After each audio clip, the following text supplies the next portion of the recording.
Donc, on va être ensemble pour les prochaines 45 minutes sur le sujet donc, de comment transformer le report de la réforme en opportunité. Et ce matin, donc, pour intervenir avec moi, il va y avoir aussi Lorraine, qui, je ne sais pas si elle s'est déjà jointe sur le call, mais qui devrait être avec nous. Et puis Riquier, qui je sais est avec nous aussi, qui viendra intervenir dans cette présentation. De mon côté, je suis responsable marketing et solutions paiement, dont justement notre solution Digital Invoice by Tessie. Et puis, on aura donc Lorraine, directrice d'affaires Invoice, et Riquier, avant-vente Digital Invoice, et on est là donc tous les trois pour répondre à vos questions et puis venir aborder ce sujet. Donc, je propose qu'on démarre cette session. Alors, d'abord, on va la démarrer en parlant de l'annonce donc par les FIP du report de la mise en application de la réforme de la facturation électronique. C'est une annonce qui, je suppose, en a surpris plus d'un d'entre vous et en tout cas d'entre nous. On va revenir, si vous voulez, quelques mois en arrière, plus précisément donc le 28 juillet, la veille de partir en vacances.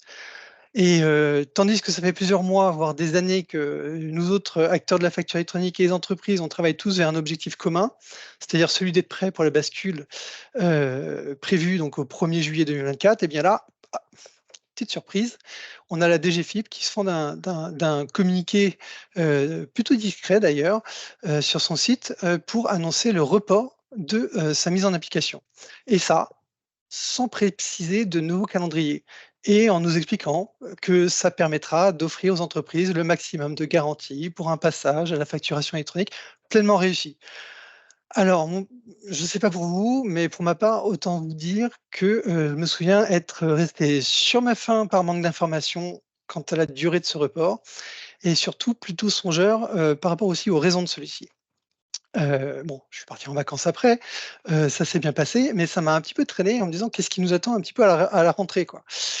Parce que d'accord, on avait déjà eu, un premier report de la réforme, hein, par le passé. La mise en application de la réforme, elle était initialement prévue en 2023, et elle avait été justement décalée donc au 1er juillet 2024. Alors, quoi encore avec un report? Alors c'est vrai, côté Tessie, on avait eu écho de bruits de couloir, au sujet d'un potentiel décalage, mais on s'attendait à voir plutôt débuter des discussions, participer à des réflexions et pas, recevoir une annonce comme ça, de but en blanc, juste avant les congés. Donc enfin bon, après ce communiqué, il nous aura fallu attendre jusqu'au, 14 septembre, en fait, pour en savoir plus, où on en a su plus, lors d'une consultation de ce qu'on appelle de la communauté des relais de la DGFIP dont, Tessie fait partie. Donc on y est allé, y participer et lors de cette consultation, la DGFIP s'est un petit peu exprimée, sur les raisons, qui ont poussé au report. Alors, tout d'abord et en première raison de ce décalage, il y a le fait il y a toujours un grand retard dans la conception du PPF, la plateforme publique. La DGFiP l'a admis, le sujet, il est plus complexe que prévu et notamment en ce qui concerne la conception du PPF. Ensuite, et deuxième raison, on a la DGFiP qui a reçu par l'intermédiaire du MEDEF et de la FEP des demandes d'obtenir un délai additionnel pour que les entreprises, en tout cas quelques mois, voire une année, pour que les entreprises puissent, en tout cas celles qui sont en partie en retard, terminer de préparer leur mise en conformité.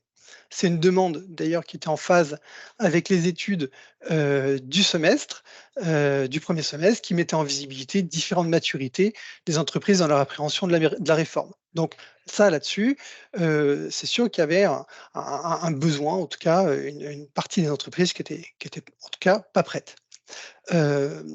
Mais sur la partie retard de la conception du PPF, on n'avait pas vraiment toute cette visibilité-là.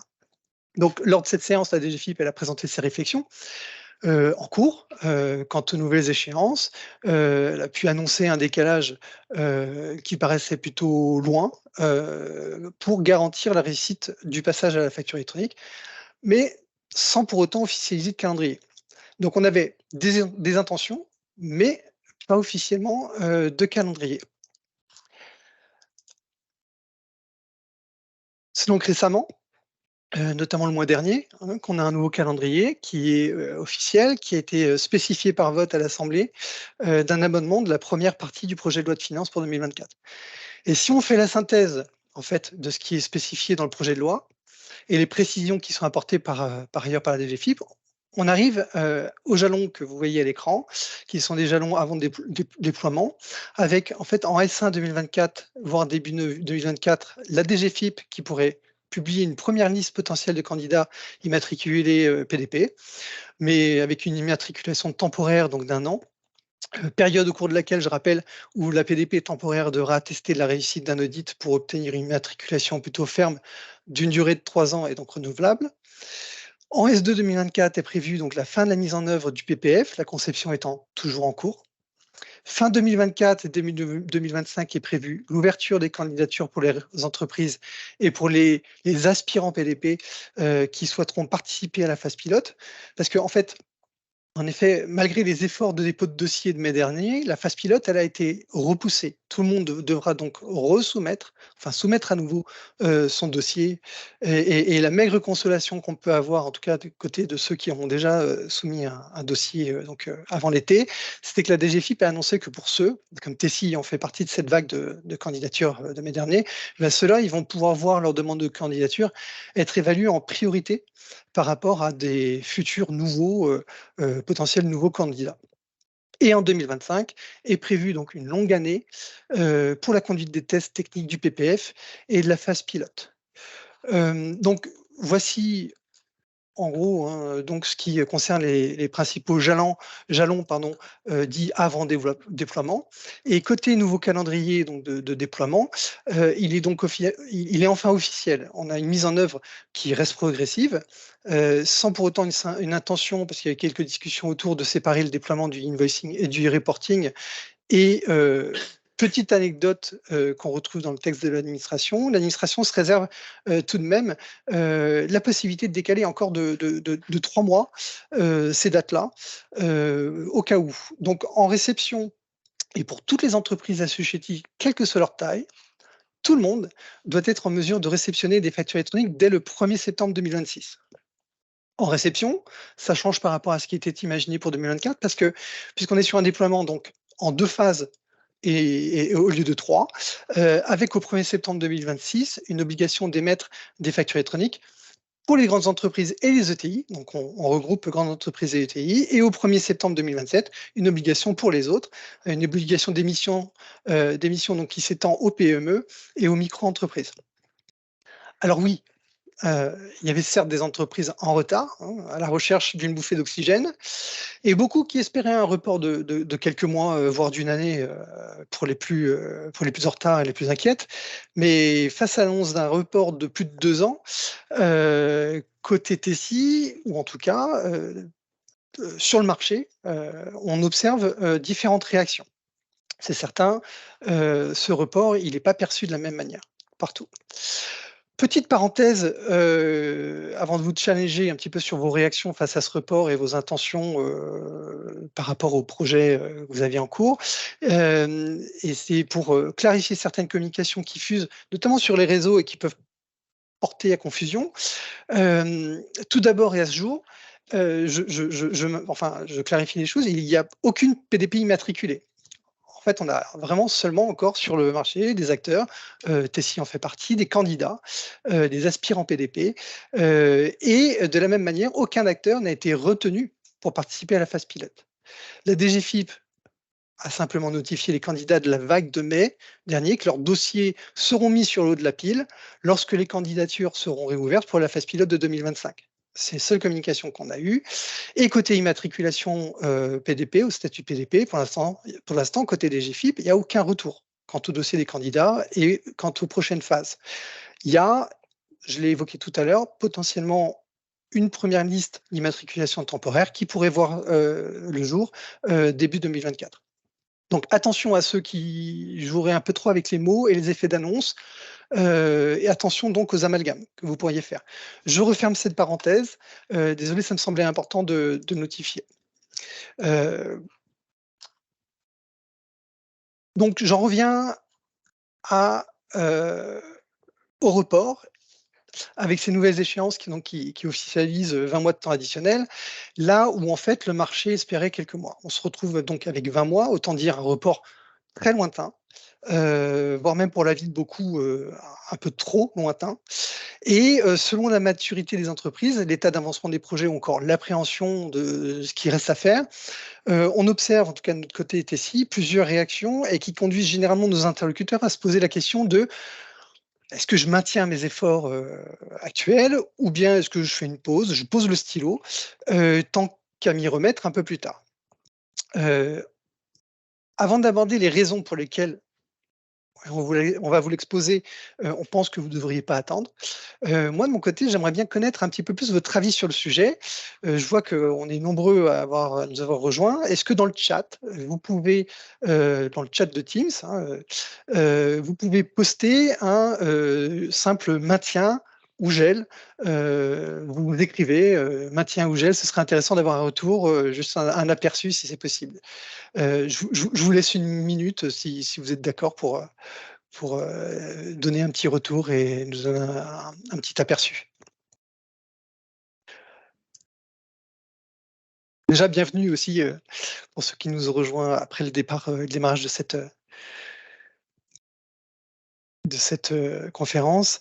Alors, c'est intéressant, j'ai maintien, gel, gel, maintien, maintien. Donc là, on est un peu ex aequo, un peu plus de gel, un équilibrage avec maintien, gel, on repart vers le gel. Est-ce qu'il y en a d'autres d'entre vous euh, qui pourraient s'exprimer? Maintien, maintien, d'accord? Donc là, on revient sur le maintien. Dans le maintien, on reprend le lead.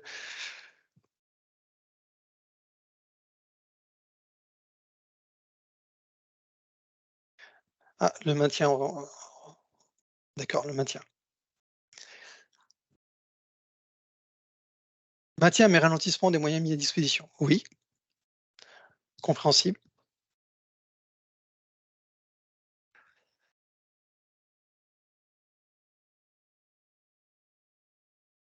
Ah, il y a un démarrage quand même côté Sophie.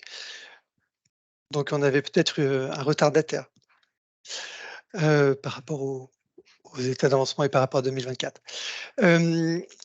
Merci pour vos retours. Ça correspond à peu près à ce qu'on observe, hein. C'est qu'on a quand même une majorité, d'entreprises qui sont dans une forme de maintien des efforts. Pour autant, c'est une majorité, mais c'est pas, une très grande majorité. Donc, c'est reste encore des indécis ou, un certain nombre d'entreprises qui, se posent la question, de ce gel, ou qui ont décidé de geler et de faire une pause, tant qu'à reprendre, un peu plus tard.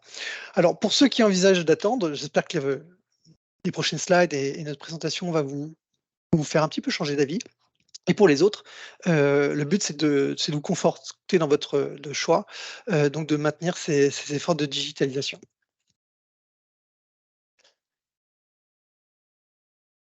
Tout d'abord et en préambule donc, ce que j'aimerais vous rappeler, c'est que le passage à la facture électronique, ça représente bien plus, qu'un simple raccordement technique. Si vous l'aviez pas compris, c'est un projet transverse, complexe, qui va relever de plusieurs dimensions. Pour ceux qui ne sont pas encore essayés à l'exercice, on a de la dimension technique et process bien évidemment, mais aussi donc de l'organisationnel et bien sûr une dimension humaine. C'est un projet donc qui apporte généralement, de nombreux, challenges, donc à relever et un certain nombre de chantiers importants. Des chantiers que j'aimerais donc, porter de nouveau, heu, à votre attention, hem, pour les raisons justement de ce poids ou en tout cas de cette complexité, que ça représente. Alors, tout d'abord et bien évidemment, il faut se mettre en mode projet, mais pourquoi? Pour légitimiser le projet en interne, pour sécuriser un sponsor et gagner en efficacité opérationnelle et comme pour tout projet, en fait, il va falloir, donc désigner le leader projet, former une équipe transverse composée des utilisateurs clés et mettre en place une gouvernance. Je le dis, pour les grandes entreprises et pour les ETI qui ont une forme qui ont structuré tout ça, c'est une évidence. Pour d'autres sociétés un peu plus petites et qui font ça un petit peu à la volée, c'est pas toujours, simple de s'organiser. Donc la bonne conduite de votre projet, elle va vous demander aussi, en parallèle, d'être conscient, quant à vos capacités de réalisation interne. C'est-à-dire que parfois, on pense qu'on peut tout faire en interne, mais il faut rester potentiellement humble et ne pas hésiter à se faire accompagner, que ce soit via une expertise interne ou par, on va dire, la venue de personnes en extérieur, un accompagnement externe lorsque c'est nécessaire. Ensuite, et c'est probablement l'étape la plus importante, il faut réaliser un état des lieux qui est global, c'est-à-dire on va aller recenser le paysage humain et applicatif qui est en lien avec la chaîne de facturation. Vraiment, passez-y le temps nécessaire pour bien faire le tour de tout votre existant. Parce que sinon, vous risquez de passer à côté certains éléments qui auraient mérité d'être optimisés ou qui pourraient être à l'origine de difficultés ultérieures. Une fois cet état des lieux effectué, il est important de bien analyser vos processus workflow en lien avec la facturation, pour cerner ceux qui sont à supprimer, optimiser ou automatiser. Et en plus, cette étape va vous amener à échanger avec les équipes qui sont directement impactées par le projet et identifier d'éventuelles interdépendances applicatives et humaines. C'est une étape qui est plutôt importante, notamment pour aider à une future conduite du changement, puisque conduite du changement il y a après au niveau des équipes. Un autre chantier donc important pour maximiser la réussite de son projet et qu'il ne faut pas perdre de vue, c'est celui d'obtenir l'adhésion des parties prenantes. Alors, les parties prenantes auprès desquelles il faut prévoir une communication réfléchie, élaborée, voilà, à organiser. Et quand on parle des parties prenantes, il ne faut pas penser qu'aux équipes internes, mais il faut aussi englober les fournisseurs et les clients. Alors ça peut sembler évident. Dans les stratégies à mettre en place, on peut choisir de vouloir d'abord communiquer auprès d'une certaine typologie de clients les plus importants, ou les VIP, ou les fournisseurs, pareil, de la même manière. En tout cas, il y a aussi à ne pas oublier les tiers. Alors les tiers, ça va être potentiellement vos prestataires de conseil, les SS2I, les éditeurs de logiciels, notamment quand on est parfois avec des logiciels sectoriels ou dans la chaîne de supply et de procurement, et qui sont donc parfois en adhérence avec une partie ou un moment dans la chaîne de facturation.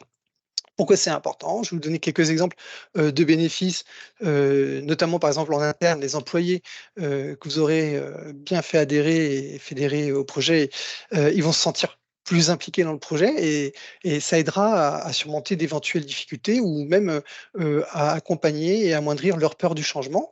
Un autre exemple, c'est la communication auprès de vos clients, par exemple. Si vous communiquez bien auprès de vos clients, ça va leur donner le temps de réagir, d'échanger avec vous pour sécuriser comment eux voient la réception des factures.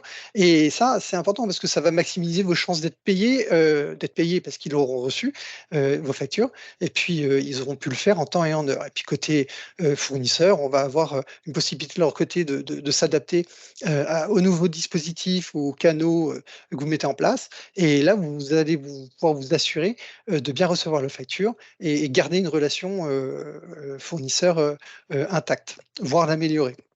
Un autre exercice important et pourtant nécessaire, c'est de bien définir et formuler ses besoins, ce qui va permettre de mieux appréhender le choix de la solution cible une fois que vous serez dans cette situation de choix. C'est un cadrage important qui va déboucher plus souvent sur la rédaction d'une expression de besoin ou d'un cahier des charges. Alors un document, le cahier des charges, c'est pas obligatoire, mais si vous en faites un, ça aura le mérite d'exposer à la fois en interne et si besoin donc à l'extérieur, donc aux acteurs du marché, vos exigences de façon plus précise et détaillée. Et enfin, dernier chantier, une fois qu'on a défini, on va dire ses besoins, c'est celui de choisir la solution et la plateforme qui conviennent. On peut au préalable réaliser donc une étude de marché, on peut se faire accompagner, on peut lancer une consultation comme un RFP ou un appel d'offres. Dans tous les cas, c'est préférable, on vous le dit, hein, toujours de rencontrer les acteurs avec qui vous envisagez de travailler pour mieux appréhender les solutions qu'ils proposent, leur poser les questions qu'il est nécessaire de poser, et puis pouvoir comparer et faire votre choix. Alors, vous l'aurez compris, donc passer à la facture électronique, il y a un certain nombre de choses à faire. C'est pas juste j'appuie sur voilà, sur un bouton technique après un raccordement. Il y a beaucoup de travail et ce que les sociétés ou les entreprises perdent parfois de vue, c'est que il y a par conséquent un délai quand même pour la réalisation d'un projet pour lequel il faut compter de 6 à 8 mois. Bon, pour certaines entreprises qui ont des cas d'usage simples, voilà, un certain nombre de choses existantes qui sortent pas des sentiers battus et qui sont sur des standards, on est sur des délais raccourcis. Et puis pour d'autres groupes qui ont beaucoup plus de complexité, des multi-entités, multi-systèmes et autres, on va avoir des projets qui peuvent être beaucoup plus conséquents et qui vont même durer jusqu'à quelques années. Alors, quelques années, alors vous me direz, ça tombe bien parce que avec le report, on dispose de plus que 6 à 8 mois. D'accord, oui, mais justement, c'est top, profitons-en, parce qu'on a effectivement beaucoup de temps à prévoir dans la réalisation et la préparation du projet, mais au-delà de ça, en plus, on dispose plus de temps. Et ce succès de votre projet de mise en conformité, ça va être lié à votre capacité d'optimiser votre préparation à cette transformation. Pourquoi? Parce que optimiser cette préparation, c'est derrière la promesse de maximiser les gains qui vont être liés à cette future digitalisation de vos flux de factures et au passage, donc leur mise en conformité. Euh, pour être plus précis ou pour m'expliquer un peu plus, avec ce délai additionnel, vous allez pouvoir profiter donc pour faire mieux. Plus spécifiquement, donc dans la validation des prérequis qui vont conditionner la réussite de votre mise en conformité. C'est une phase donc il ne faut surtout pas sous-estimer. Et là où les projets étaient, il y a encore quelques mois, conduits et pilotés sous la pression d'une deadline proche, on est en juillet 2024, juillet 2024, là aujourd'hui, vous avez l'opportunité de préparer votre mise en conformité dans de bien meilleures conditions, même voire les meilleures conditions possibles. Alors, il ne faut pas laisser passer cette chance. Alors, tout d'abord, du côté de vos systèmes d'information. Ce bonus de temps, il va vous permettre de ne pas conduire votre projet à l'aveugle, mais de réaliser une cartographie précise des SI existants, d'évaluer l'état des systèmes qui sont directement sollicités par la chaîne de facturation, et même de ceux qui ont des fonctions plus satellites, voire même aussi de solliciter les éditeurs sur leur stratégie de mise en conformité. Parce qu'après tout, les éditeurs aussi, ils sont impactés. Les éditeurs aussi, ils ont potentiellement des choses qui sont prévues. Et ça, avoir plus de temps, discuter avec eux, c'est pas du luxe et c'est quelque chose qui est intéressant de faire. Ensuite, avec ce délai additionnel, vous allez pouvoir prendre le temps nécessaire pour vous assurer de la bonne qualité des données. Et là-dessus, je vais en parler un petit peu, mais bien évidemment, c'est là où Lorraine, si elle est là sur le call, n'hésite pas à enchérir et à rajouter. Mais en tout cas, cette notion de bonne qualité des données, c'est un aspect de votre préparation qu'il ne faut pas négliger, parce que surtout, on parle ici pas forcément des données on parle des données qui sont liées à la facturation, mais pas seulement celles dans la facture. Il y a une préparation en fait qui va nécessiter de votre côté non seulement une gestion des référentiels clients et fournisseurs, ça va de soi, mais aussi une gestion du référentiel article et aussi de ce qui va impacter vos modèles de facture. Il va donc falloir prévoir une phase de revue de ces données, des données qui sont parfois disséminées dans l'organisation, un petit peu partout, dans différents référentiels, avec différents SI derrière. Il faut pouvoir nettoyer tout ça, les mettre à jour et puis mettre en place aussi un processus de maintien à jour, ce qui n'est pas forcément simple. Tout ça au travers d'une gouvernance qui parfois n'existe pas. Donc, c'est vraiment important de comprendre que cette alimentation en données des factures, elle est cruciale. Pourquoi? Parce que derrière, si elle n'est pas faite correctement, vous n'allez pas être payé. Il vous faut donc une connaissance de vos données factures et notamment donc des mentions fiscales, commerciales et techniques et aussi des référentiels à jour qui vont permettre notamment d'assurer leur bon aiguillage. Lorraine, je ne sais pas si j'ai tout dit, si tu voulais l'exemple, si tu es là. Oui, juste quelques mots, effectivement, c'est une des phases cruciales parce qu'aujourd'hui, la future PDP, quand elle va recevoir les données, elle ne va pas pouvoir les inventer. Donc, il faut bien qu'on récupère les données et les champs obligatoires et les mentions issues de vos bases.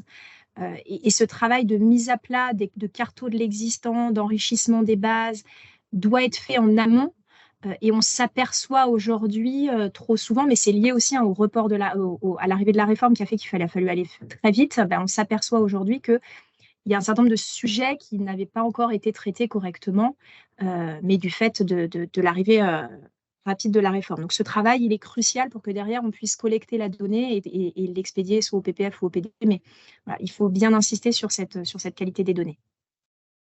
Je te donne la main. Ouais. Ouais, donc là, on insiste dessus notamment parce que Lorraine l'a dit à demi-mot. Parfois, on a des sociétés ou des entreprises qui pensent que ce travail-là, il va être fait a posteriori ou notamment par le partenaire côté plateforme. Or, c'est vraiment un travail de préparation, tout ce que je vous décris, qui est à faire chez vous et qui doit être fait en amont et qui doit être fait le plus, on va dire, le plus efficacement et le mieux possible. Un des avantages aussi, à avoir plus de temps, c'est de pouvoir bien appréhender ses process et ses pratiques. Parfois, on croit connaître son existant, mais on voit que la partie immergée de l'iceberg. Alors, avoir plus de temps va vous permettre de bien identifier les process qui sont impliqués dans la chaîne de facturation, de détecter de potentielles pratiques qui seraient atypiques et d'optimiser et harmoniser l'ensemble des pratiques et process. C'est une étape qui impacte souvent les modèles, notamment lorsqu'on hérite de cas d'usage qui sont non standards. Alors, je pense notamment aux factures d'acompte, le tiers payeur et autres facteurs. Ça aussi, là-dessus, Lorraine, n'hésite pas à rebondir. Si tu vois des choses à ajouter sur les process et bonnes pratiques. Surtout les cas d'usage. Voilà, il y a un certain nombre de cas d'usage. On nous questionne beaucoup sur certains cas d'usage, le crédit bail, le factor. Bon, il faut aussi noter que certains ne sont pas aboutis et nécessitent encore des sujets avec l'AIFE ou avec la DGFiP. Donc, ça nécessite de se poser, mais n'attendez pas trop non plus à ce stade de réponse. On en attend encore aussi, nous aussi, beaucoup de la part de la DGFiP ou de l'AIFE. Oui, ils mettent beaucoup de temps à répondre. Donc, oui, si c'est si c'est à raison d'une réponse tous les 3 mois, 20 mois, ça va nous amener au bout, oui. Et donc, autre chose, élément qui est important, c'est qu'avoir plus de temps, c'est aussi pouvoir faire mieux dans la gestion de vos ressources, notamment au quotidien, et notamment donc sécuriser les acteurs de la chaîne de facturation. Ça va être ceux qui vont être le plus impactés.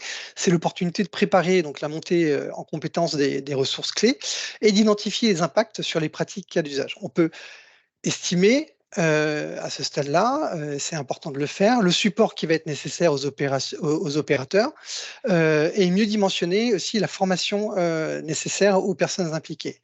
Donc c'est un des avantages d'avoir plus de temps. Finalement aussi, bénéficier d'un délai additionnel, c'est pouvoir conduire un pilotage pluridisciplinaire de manière plus sereine. Si on fait tous de la coordination de projet et on se rend compte que c'est compliqué, entre pilotage et organisation, alors l'acquisition d'expertise et une veille permanente, puisque là, en ce moment, et jusqu'à présent, l'AIFE et la DGFiP viennent toujours avec un peu plus on va dire de précision quant au spec, en tout cas, au cas d'usage, etc. On est dans une forme de veille permanente. On est aussi dans une conduite du changement avec derrière cette notion de compétence et de formation, sans oublier derrière les phases de test à conduire. Donc, avoir du temps, c'est absolument pas superflu dans un contexte de pilotage pluridisciplinaire. Donc ça, c'est une bonne chose que d'avoir plus de temps et c'est important de le mettre à profit.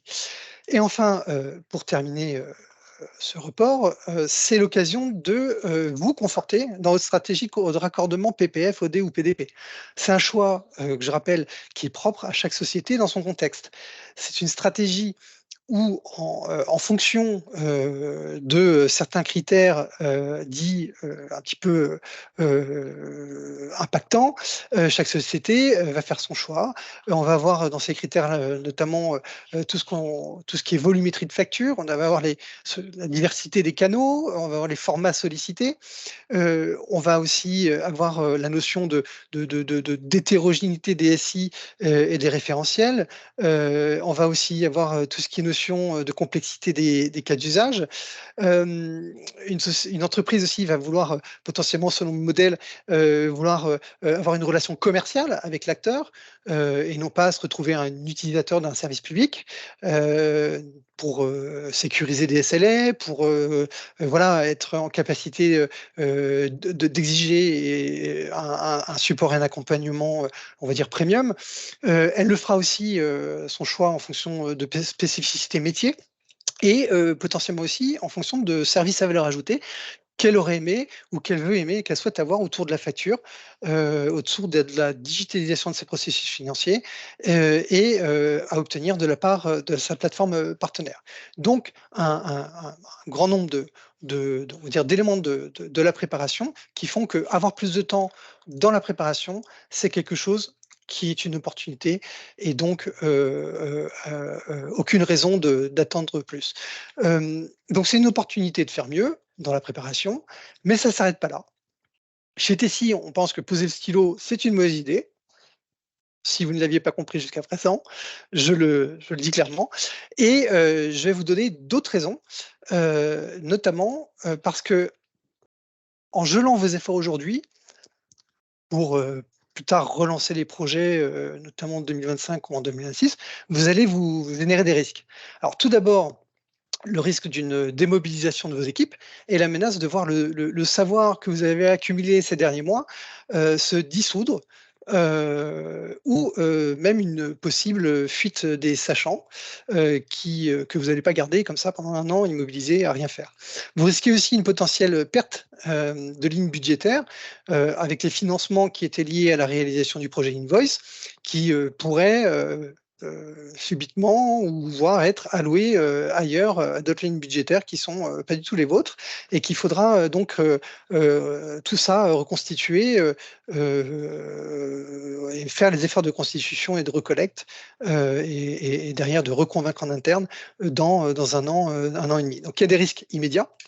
Mais surtout, si de geler ou mettre sur pause, vous prenez le risque de vous retrouver au second semestre de 2025, de nouveau dans des goulets d'étranglement, avec la pression qu'on a connue et qu'on aurait pu connaître encore pire dans le S1 2024 si on n'avait pas eu ce report, et un manque de bande passante du côté des partenaires.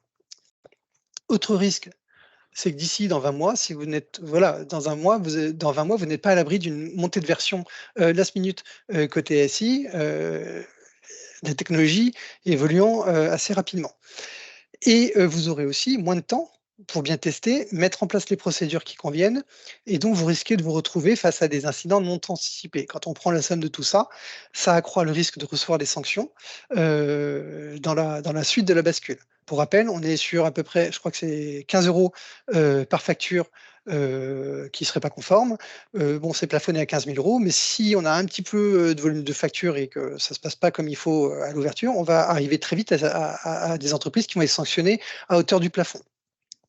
Au-delà des risques Au-delà de ça, Florent, c'est surtout que les factures ne partiront pas et ne seront pas expédiées aux clients. Donc, c'est vrai aussi. Le problème de trésorerie, c'est surtout ça le gros du sujet. Merci, très bonne remarque. Et in fine, c'est vrai que si vous n'avez pas de sanctions, c'est plutôt mauvais signe aussi. C'est qu'elles ne sont pas reçues, c'est ça? Ou vous pouvez avoir les sanctions plus les factures pas reçues et donc ne pas être payé. Donc c'est vrai que ça fait double peine.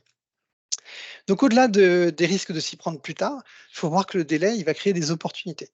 Et par exemple, alors selon l'état d'avancement du projet dans lequel on se situe, on a un délai qui va pouvoir vous permettre de rattraper votre retard, ou bien, comme ça a été mentionné dans les slides précédentes, on peut en profiter pour optimiser l'existant et notamment faire mieux dans sa préparation. On peut aussi, vu que l'on dispose de plus de temps, décider d'élargir en fait le périmètre du projet en y incluant des sujets finances plus larges que celui de la facturation électronique. On peut aussi accélérer sa roadmap par ailleurs. De toute façon, on le sait tous, le passage à la facture électronique, il est inéluctable. Et ça, même si la date de mise en application elle est décalée. Alors, en parallèle, on a de plus en plus de pays qui adoptent de nouveaux dispositifs visant un contrôle continu des transactions, notamment, je pense à la Pologne, l'Espagne et l'Allemagne, et donc un projet d'invoicing et de reporting qui prend une dimension européenne, notamment avec la directive VIDA. Par conséquent, OK, on a ce report en France, mais ça peut être une raison pour certains d'entre vous d'avancer en parallèle ou plutôt en priorité du côté des autres pays. Finalement, 11e et plus forte raison de ne pas poser le stylo, c'est qu'au-delà de l'aspect légal et obligatoire de la réforme, la dématérialisation de vos factures et la digitalisation des processus financiers apportent des économies et des gains immédiats. Alors, pourquoi attendre en fait? Faire ce travail de transformation sans attendre, c'est une possibilité de mieux tester aussi et de même s'organiser pour participer à la phase pilote. Il y en avait qui voulaient, ils étaient en retard, ils n'ont pas pu se positionner pour. Il y en a d'autres qui n'y pensaient pas et qui pourraient maintenant vouloir se dire bon, bah, je vais me raccorder à une équipe et puis on participe à la phase pilote. Ça permettrait notamment de mieux appréhender la gestion des cas d'usage et les rejets. Et surtout, démarrer en avance de phase, c'est ce démarrage en avance de phase, c'est l'opportunité d'accéder à une bascule facilitée pour que le jour J, en fait, il n'y ait plus qu'à, je sais que c'est une expression, hein, mais il n'y ait plus qu'à recéter et appuyer sur basculer avec un risque minimisé de voir apparaître des mauvaises surprises. Donc, en conclusion, et à ce stade de la présentation, surtout, j'espère vous avoir convaincu de maintenir vos efforts et de vouloir démarrer en avance de phase. Et si ce n'est pas le cas, c'est le moment de laisser Riquier vous illustrer comment ce démarrage en avance de phase se traduit plus concrètement chez Tessie. Bonjour à tous, donc Ricky Mérès, avant-vente sur la solution Digital Invoice futur PDP de Tessie. Merci Florent pour cette présentation. Donc moi je vais vous resituer un petit peu le Digital Invoice dans le contexte de la réforme. Aujourd'hui, les projets invoicing sont des opportunités d'optimiser les processus de facturation fournisseurs et clients. Le report va nous donner et vous donner plus de temps et moins de pression pour le faire. Tessie, nous proposons un dispositif projet en 2 temps, facilité par l'architecture de notre solution Digital Invoice, qui est une solution OD et PDP. Donc, le premier temps, le temps 1, c'est on se focalisera sur la partie OD via une phase d'inventaire et de rationalisation des flux et pourquoi pas de centralisation de vos flux factures. On a beaucoup de nos prospects qui ont plusieurs plateformes de dématérialisation, EDI, plateforme d'ossérisation, plateforme de email. Donc ce temps 1 peut permettre aussi de centraliser ces différents flux sur une plateforme unique. Dans ce temps 1, qu'est-ce qu'on y met? On va y mettre, comme l'a dit Florent comme l'ont dit Florent et Lorraine, on va y mettre de l'identification et de la cartographie de processus et de flux. Une identification aussi des cas d'usage et de l'application à faire de ces cas d'usage dans le cadre de la réforme. Une mise en conformité des référentiels. De quoi j'ai besoin pour pouvoir envoyer mes factures clients en termes de données. Quelles sont les données que je veux gérer? Quelles sont les données qui seront que je vais faire gérer par ma future PDP? Ce sont des questions à se poser pendant ce temps 1. Et puis, je vais aussi pouvoir, comme je le disais, migrer et centraliser certains de mes flux de facturation pour faciliter le passage à la réforme dans le temps 2. Je vais aussi pouvoir, bien évidemment, Florent en a parlé, mettre en conformité mes flux B2B internationaux. On voit que via VIDA, via d'autres directives comme SAFTI par exemple, que pas seulement la France évolue, mais aussi tous les pays d'Europe vers une digitalisation des flux de factures. Donc, pourquoi pas prendre ce temps pour digitaliser et se mettre en conformité avec les flux internationaux. Et puis j'ai aussi la possibilité dans ce temps-là, parce que j'ai un petit peu de temps, puisque j'ai plus presque 2 ans, mettre en place des services à valeur ajoutée sur mon OD, comme la déclaration de TVA, des workflows d'approbation par exemple. Et puis une fois que j'aurai mis cette OD en place, je vais pouvoir passer au temps 2. Dont l'objectif là, c'est d'être, on a appelé ça réforme ready chez Tessie. Donc c'est l'activation de la fonction PDP. Alors chez Tessie, c'est vraiment un plug and play puisque, comme je l'ai dit, Digital Invoice l'architecture de Digital Invoice est conçue en 2 parties. Donc là, c'est un plug and play. On vient plugger le module PDP sur la plateforme Digital Invoice. Ça permet à ce moment-là de brancher les flux PPF et avec les autres PDP, tester et recéter, et éventuellement participer au pilote de la DGFIP pour certains. Voilà, c'est ce qu'on préconise chez Tessie. On estime que le temps 1 représente à peu près 60% de l'effort total de projet de mise en conformité. Et à savoir aussi que bien évidemment c'est des projets qu'on peut démarrer dès 2024 avec nos équipes projets et notre équipe réglementaire Tessie. Voilà pour ce slide. Alors ici l'idée, c'est pour réussir ces projets de mise en conformité, chez Tessie, on fait partie de l'écosystème de la réforme de la facture électronique. Nous sommes membres de la communauté des relais, bien évidemment, et de la FNFE, et ce qui nous permet d'être au plus près des différentes instances comme la DGFIP ou la IFE, et ça nous permet en faisant partie de cet écosystème, de mieux servir nos clients et prospects en tant que futurs PDP.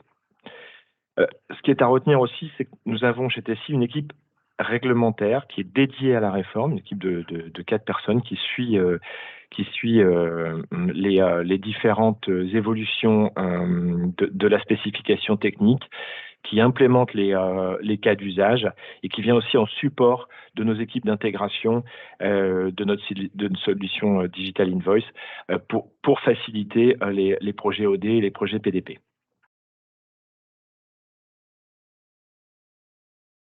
Alors maintenant, quelques mots sur la solution Digital Invoice. Alors, elle apporte bien évidemment de nombreux bénéfices. La solution est d'abord 100% intégrée. C'est un point fort, mais c'est pas le seul de la solution. C'est déjà une solution opérationnelle puisque c'est une solution qui fonctionne en tant qu'opérateur de dématch chez plus d'une trentaine de nos clients. C'est une solution qui possède déjà des certifications comme ISO 27001 ou 27701, un archivage à valeur probatoire, et un hébergement souverain en France, ce qui nous permet déjà d'être sur une très bonne voie quant à l'obtention de la certification PDP. C'est une solution qui est aussi basée sur une architecture microservice qui a été refondue en 2000, donc qui embarque les dernières nouveautés technologiques et qui nous permet de traiter des centaines de millions de factures. Ce qui en 2026 sera probablement un avantage, parce que pour rappel, il y a 2 milliards de factures qui transitent en France chaque année. On n'a bien évidemment pas la prétention de traiter les 2 milliards, même si on serait content. Mais c'est une solution qui est armée pour traiter de gros volumes. Et les gros volumes vont en 2026, une fois l'ouverture des tuyaux faits, il va y avoir du volume sur toutes les plateformes PDP, opérateurs de dématérialisation.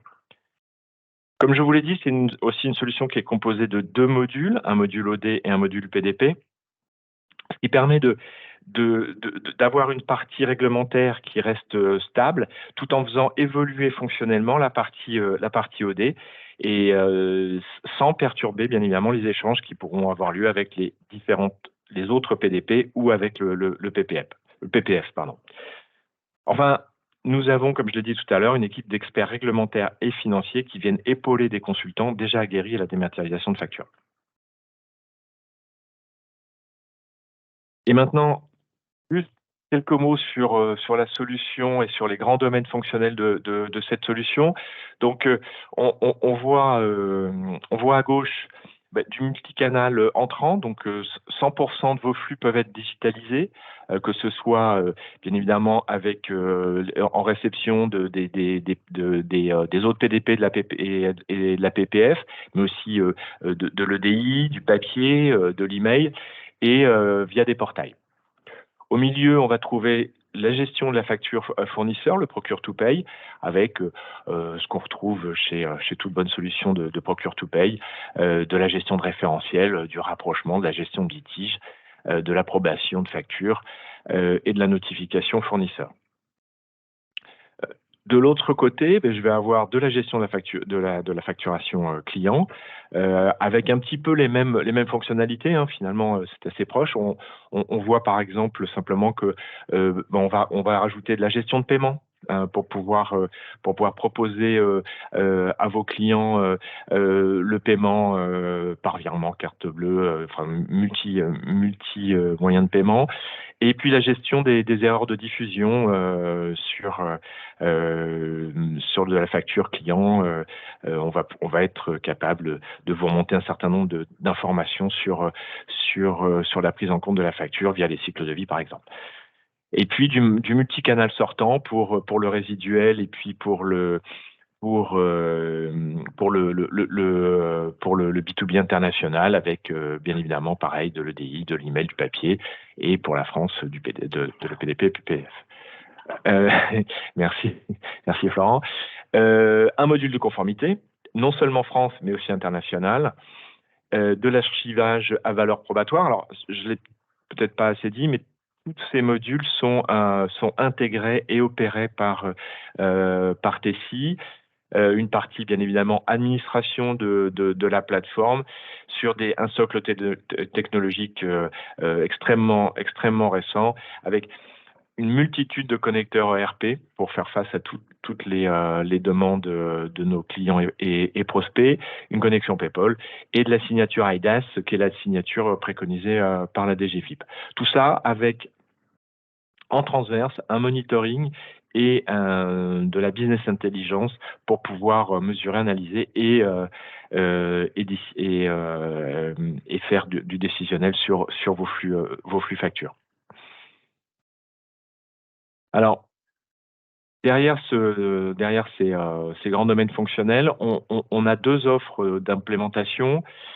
Une offre qu'on a appelée essentielle, un Digital Invoice essentiel, et une offre qui s'appelle l'offre sur mesure.